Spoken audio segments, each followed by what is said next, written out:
Today we'll be learning how to read our color palette.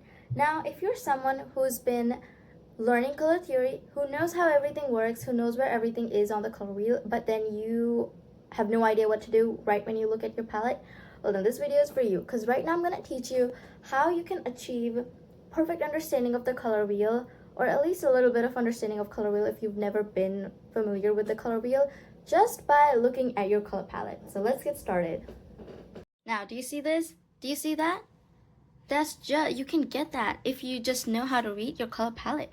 Now, this is the color palette I'll be using to teach you. Now, this is just a classic watercolor palette that you can get from Amazon. Okay, so let's get started. Now, first of all, the basic theory is that blue is the complementary color of red. Okay, now these are all the shades of red, these are all the shades of blue. And now what you need to know is that this and this are complementary colors. So if you're using this shade and you want a complementary color to this shade, which means if you want to make this shade darker or lighter or give a high contrast in your drawing, you mix this shade. Got it? Or if you're using this shade in your entire painting and you want a contrast, you use this shade. Likewise with all of these. So if you're using this one, are you gonna hunt for it? Are you gonna hunt for the complementary color over here? No, you're gonna use the one right next to it. Okay? Now what role does the middle line play? So now if you're using these two colors, you're mixing them, but because these are high contrast colors, you need a color in between. That is when these colors come in. Okay? Now if you see this drawing, you can see that these are high contrast colors. Now to mix them, there are colors in the middle, or even over here. That is the purpose of the middle color. Alright? Now, as for the browns, why are there browns? But I haven't even used the brown color in this drawing. It's all just used with the primary colors. This is all just using the primary colors. How is that even possible? Well, look at your color palette. Over here, all of these browns, you see?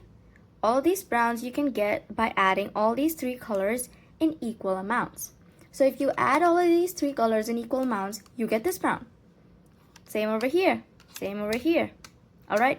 Now, if you don't believe me, try it with your own color palette, no matter the color palette, or even if it's color pencils, because this is using color pencils, this is also using color pencils. So, try it with your own palette, okay? Right, and now as a bonus tip, you know when you make this color or this color, but you have no idea how to get the lighter shade of the color or how to get the darker shade of the color? Well, let me teach you how to do that using the color palette. So now, first of all, let me take this color. Oh, I used a lot of water. So I'll be taking this color.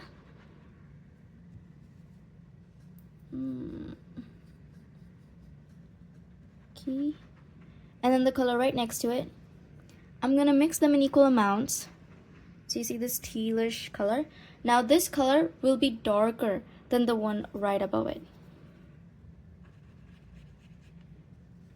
But you need to make sure of how you are mixing the colors, okay?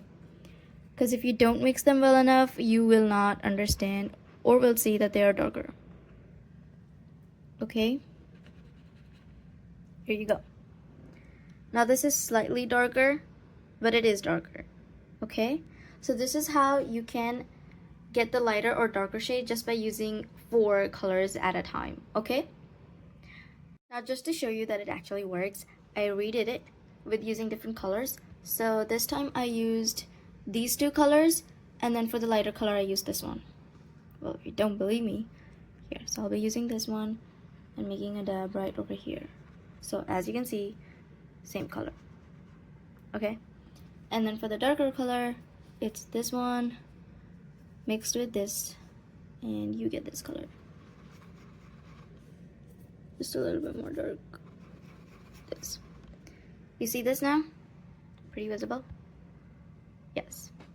Now hopefully this gave you a neat idea as to how your color palette works and how the colors are arranged. They are arranged to help you, not to make you suffer. Okay, artists? So if you see a color palette and if there are many colors, be happy that there are many colors because they are there to help you. Okay, so hopefully this video helped you, and make sure to like, share, and subscribe, but only if they helped you, okay? Thank you for watching, and be on the lookout for the next video.